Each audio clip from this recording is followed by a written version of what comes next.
दोस्तों, आज का दिन वाकई ऐतिहासिक दिन कहलाएगा, क्योंकि आज सुप्रीम कोर्ट की तरफ से जो फैसला लिया गया, जो आदेश दिया गया, उसको सुनकर आप भी सलाम करेंगे। सुप्रीम कोर्ट के इस फैसले को दोस्तों सलाम है कि सुप्रीम कोर्ट ने इतना बेहतरीन फैसला लिया है। जी हाँ दोस्तों, मैं पूरी खबर में आपको बताऊंगी कि आज जो सुप्रीम कोर्ट की तरफ से फैसला लिया गया है नफरती चिंटुओं को लेकर, वो नफरती चिंटुओं पर चाबुक की तरह इस्तेमाल होने वाला है। दोस्तों, आपने देखा ही है कि हमारे देश में नफरती भाषणों का जो ताना बाना है वो किस कदर तीव्र गति से फैलता हुआ नजर आ रहा है। इतनी स्पीड से हमारे देश की पॉपुलेशन में बढ़ोतरी नहीं हुई है, उतनी स्पीड से नफरती चिंटुओं का नफरती भाषण, अनाप शनाप बयानबाजी, मुसलमानों को लेकर हमेशा हेट स्पीच को बढ़ावा देना, उसको लेकर सुप्रीम कोर्ट की तरफ से कड़ा चाबुक चलाया गया है। जी हाँ दोस्तों, कड़ा चाबुक उन नफरतियों पर चलाया गया है। सुप्रीम कोर्ट ने अब सीधे तौर पर यह आदेश दे दिया है कि अब बिना एफआईआर के भी नफरती चिंटुओं पर, यानी कि जो हेट स्पीच को अपना किताब बना ले रहे हैं, कलमा बना रहे हैं, उस पर अब बिना जो है एफआईआर दर्ज कराए भी एफआईआर हो सकेगा। क्योंकि पहले तो पुलिस यही कहती हुई नजर आती थी ना कि हमारे पास कोई शिकायत नहीं आई, कोई एफआईआर नहीं आया है, लेकिन अब सुप्रीम कोर्ट ने हेट स्पीच पर लगाम लगाने के लिए सीधे तौर पर आदेश दे दिया है कि बिना एफआईआर के भी इन लोगों पर एफआईआर दर्ज करवाया जाए। अगर किसी ने एफआईआर नहीं भी दर्ज कराया है तो ऐसे लोगों पर फौरन पुलिस एक्शन ले और इनके खिलाफ कार्रवाई करे। सबसे पहले दोस्तों, मैं आपको दिखाना चाहूंगी कि खबर जो है वो इस वक्त सुप्रीम कोर्ट की तरफ से जो आया है वो वाकई काबिले तारीफ है, और पूरे देश में इस खबर को सुनकर लोगों का खुशी से झूमना जो है वो लाजिम हो गया है, क्योंकि कहीं ना कहीं से ऐसे नफरती लोगों पर लगाम लगना ज़रूरी हो गया था। TV9 की खबर है दोस्तों, और मैं आपको बता दूं TV9 की खबर, सुप्रीम कोर्ट की तरफ से लिखा गया इस खबर को लेकर कि सुप्रीम कोर्ट का बड़ा आदेश, अब बिना शिकायत के भी दर्ज हो सकेगी एफआईआर। अब किसी को शिकायत कराने की ज़रूरत नहीं है, सीधे एफआईआर दर्ज हो जाएगा जो भी अपनी मुख से नफरती भाषणों का इस्तेमाल करते हुए नजर आएंगे।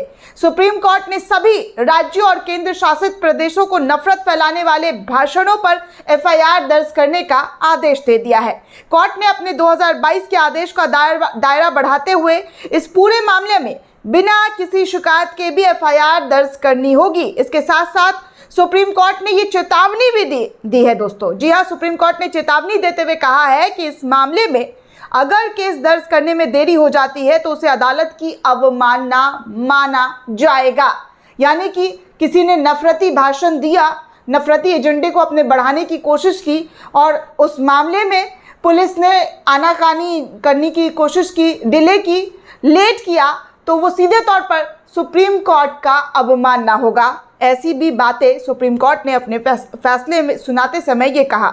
नफरत भरे भाषणों पर कड़ा रुख अख्तियार करते हुए सुप्रीम कोर्ट ने धर्म की परवाह किए बिना कार्रवाई करने का निर्देश दे दिया है कि आप कोई भी धर्म हो, किसी भी धर्म के खिलाफ कोई भी नफरती बयानबाजी होगी, उस पर फटाक से एफआईआर आपको दर्ज करना है। इससे पहले सुप्रीम कोर्ट ने सिर्फ यूपी, दिल्ली और उत्तराखंड सरकार से ही को ये आदेश दिया था, लेकिन अब ये देश के सभी राज्यों में लागू कर दिया गया है। इस तमाम मामले को लेकर अब सुप्रीम कोर्ट ने कहा है कि सभी राज्यों को इस फैसले पर अमल करना होगा। सुप्रीम कोर्ट ने कहा है कि ऐसे मामले में कार्रवाई करते हुए बयान देने वाले की धर्म की परवाह नहीं की जानी चाहिए।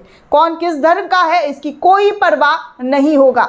हिंदू धर्म का हो, मुस्लिम धर्म का हो, सिख हो, ईसाई हो, कोई भी हो धर्म का, अगर नफरती भाषणों को बढ़ावा देगा, हेट स्पीच को बढ़ावा देगा, तो उस पर फटाक से एफआईआर की जानी चाहिए। अदालत ने कहा कि हेट स्पीच एक गंभीर अपराध है जो देश के धर्मनिरपेक्ष ताने बाने को प्रभावित कर सकता है, इसलिए इस तरीके का फैसला हमें लेना पड़ रहा है। किस तरीके से हमारे देश में नफरती भाषणों का जो सिलसिला है वो बढ़ रहा है, उस पर हम लगाम लगाने के लिए इस तरीके का आदेश दे रहे हैं, और जो आदेश को नहीं पालन करेगा उस पर हम आगे कार्रवाई करेंगे।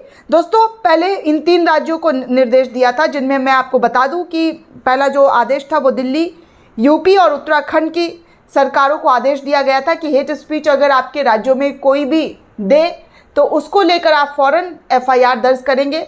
कोई भी शिकायत जो है कोई कराए ना कराए, लेकिन सरकार को कड़ाई से एक्शन लेना होगा।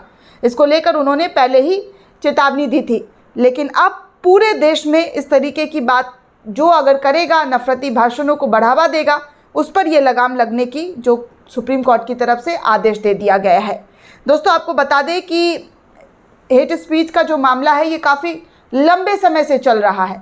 हेट स्पीच की कई याचिका सुप्रीम कोर्ट के अंदर दाखिल है, कई लोगों के नाम दाखिल हैं जहां पर हेट स्पीच का खुल्ला जो है ये लोग धड़ल्ले से इस्तेमाल करते हुए नजर आए हैं। आपको याद होगा उन नामों को कि कैसे इन लोगों को लेकर कड़ी फटकार सुप्रीम कोर्ट की तरफ से लगाई गई है, और जब जब ये ऐसे फैसले आए हैं तब तब इस पूरे मामले पर कैसे नफरतियों का जो सर चकराया है वो आप देख सकते हैं। सोशल मीडिया पर उनकी भड़ास जो है काफ़ी देखने को मिली है कि हमें फंसाने की कोशिश की जा रही है, हम हिंदू राष्ट्र बनाने की अपील कर रहे हैं, हमने ऐसा कोई गलत काम नहीं किया है। अब आप धर्मनिरपेक्ष राष्ट्र में हिंदू राष्ट्र बनाने की मांग करेंगे। सबसे बड़ी गलती तो यही है कि आप जो है सभी धर्मों के देश में, जहाँ पर सभी धर्मों के लोग एक साथ रहते हैं, बचपन से हम सुनते हुए आए हैं हिंदू मुस्लिम सिख ईसाई आपस में है भाई भाई, लेकिन इन कुछ सालों में इस नारे को कैसे तोड़ दिया गया, तोड़ने की कोशिश की गई है, वो हम देखते हुए आ रहे हैं कि हिंदू राष्ट्र की कोई शपथ दिलवा रहा है तो कोई मुसलमानों का बहिष्कार कर रहा है, कोई मुसलमानों के खात्मे की बात कर रहा है तो तलवार उठाने की बात कर रहा है। तो ऐसे बढ़ावा देने वाले लोगों पर अब फाइनली सुप्रीम कोर्ट का चाबुक चलता हुआ दिखाई दे रहा है। दोस्तों, इस पूरे रिपोर्ट को लेकर आप क्या सोचते हैं, आपकी क्या प्रतिक्रिया है, हमें कमेंट सेक्शन में ज़रूर बताइएगा। साथ ही साथ नेशन 360 को ज़्यादा से ज़्यादा लाइक, शेयर और सब्सक्राइब करना बिल्कुल भी ना भूलें। दोस्तों, अतीक अहमद को अतीत बनाने वालों से आज सुप्रीम कोर्ट ने जो सवाल पूछा है वो सवाल शायद मीडिया और तमाम लोग कभी नहीं पूछ सकते हैं। वो सवाल जो सुप्रीम कोर्ट में अतीक अहमद की हत्या को लेकर उठाया गया है वो आज तक किसी ने नहीं पूछा, जो सुप्रीम कोर्ट में पूछ डाला गया है। जी हाँ दोस्तों, वो तमाम सवाल आपको बताऊंगी कि कैसे सुप्रीम कोर्ट के अंदर अतीक हत्याकांड को लेकर पूछा गया, और साथ ही ये भी बताऊंगी कि कैसे यूपी सरकार को जबरदस्त तरीके से फटकार लगा है इस पूरे मामले में। कैसे अतीक केस में जो एक के बाद एक टर्न पॉइंट आया, एक के बाद एक जो आपने देखा वाहवाही से लेकर जश्न मनाया गया, ये तमाम खबरें आपने देखी कि कैसे इस खबरों को जो है एक पार्टी की तरफ से जश्न मनाते हुए ट्वीट किया गया, जश्न जो है मनाया गया, पटाखे फोड़े गए। इनफैक्ट भाजपा के विधायक, यूपी के विधायक, जी हाँ उत्तर प्रदेश के विधायक ने तो सीधे ये तक कह दिया था कि हमने अतीक को ऊपर पहुंचा दिया है। तो अब इस पूरे मामले पर सुप्रीम कोर्ट में सुनवाई चली। अतीक हत्याकांड को जिस तरीके से उसके मर्डर को अंजाम दिया गया 3 हत्यारों के जरिए, उस पर जब सुप्रीम कोर्ट में सुनवाई चली तो सुप्रीम कोर्ट ने सीधे ये सवाल पूछा कि अतीक अहमद को जब अस्पताल ले जाया जा रहा था तो फिर एम्बुलेंस को बाहर क्यों रोका गया, अस्पताल के अंदर क्यों नहीं ले जाया गया, और फिर मीडिया को इसके बारे में कैसे जानकारी पता चली कि मीडिया को ये तमाम खबरें कैसे पता चली कि अतीक अहमद जो है वो अस्पताल में चेकअप करवाने के लिए आ रहे हैं, पुलिस उसको चेकअप करवाने के लिए लेकर आ रही है। ये सब कुछ सुप्रीम कोर्ट के अंदर पूछा गया है। दोस्तों, लाइव लॉ की रिपोर्ट है, आप सीधे तौर पर ट्वीट देख सकते हैं कि लाइव लॉ इस खबर को लेकर ट्वीट करता है कि how did killers know about hospital. Killer को कैसे पता था कि अतीक अहमद जो है वो अस्पताल जा रहा है। इतनी सुरक्षा के बीच इन तमाम चीजों को कैसे किलर ने भांप लिया। Why Atiq Ahmed and brother were made to walk, वो वहां से पैदल चल के क्यों जा रहे थे, एम्बुलेंस से क्यों नहीं जा रहे थे। Supreme court ask Uttar Pradesh government. अब आप सोचिए, ये तमाम सवाल जो है सुप्रीम कोर्ट के अंदर उठाए गए और पूछे गए कि कैसे जो है अतीक अहमद की हत्या हो गई, और मीडिया को कैसे पता चल गया, उन किलर्स को कैसे पता चल गया कि अतीक अहमद आ रहे हैं। और अतीक अहमद को जब अस्पताल ले जाया जा रहा था तो अतीक अहमद अस्पताल पैदल क्यों जा रहे थे, एम्बुलेंस था ना, एम्बुलेंस को क्यों जो है बाहर ही रोक दिया गया, ऐसी क्या मजबूरी आन पड़ी। अब आप सोचिए दोस्तों, ये तमाम सवालात जो है हमारे और आपके जहन में भी नहीं था कि ऐसी जो चीज़ें हैं वो कैसे हो गई। आप सोचिए, अतीक अहमद के पास इतनी ज़्यादा सिक्योरिटी थी पुलिस की जब उसे जेल से लाया जा रहा था, और बताया भी गया कि अस्पताल चेकअप के लिए ले जाया जा रहा था। और आप सोचिए कि अतीक अहमद जो है ना इतने बीमार थे, ना इतना ज़्यादा उनके पास कोई इमरजेंसी था जिसकी वजह से अतीक अहमद को आनन फानन में रात के 10 बजे अस्पताल ले जाया गया। तो इन तमाम सवाल के जो लिंक है वो खुद सुप्रीम कोर्ट पूछ रहा है उत्तर प्रदेश से कि ऐसा कैसे हुआ।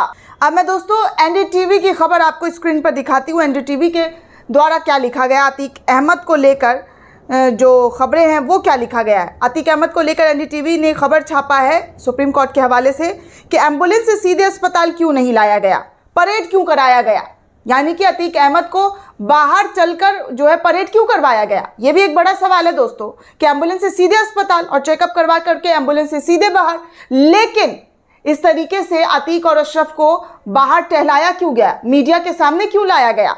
ये सब कुछ सवाल सुप्रीम कोर्ट ने पूछा है। बहुत अच्छा सवाल सुप्रीम कोर्ट ने पूछा है। जो वाहवाही कर रहे थे, अपनी पीठ थपथपा रहे थे, वाहवाही लूट रहे थे, अतीक को अतीत बता रहे थे, अब इस पर उत्तर प्रदेश सरकार क्या जवाब देती है, ये सवाल पूछा गया है दोस्तों अतीक अहमद मर्डर कांड को लेकर।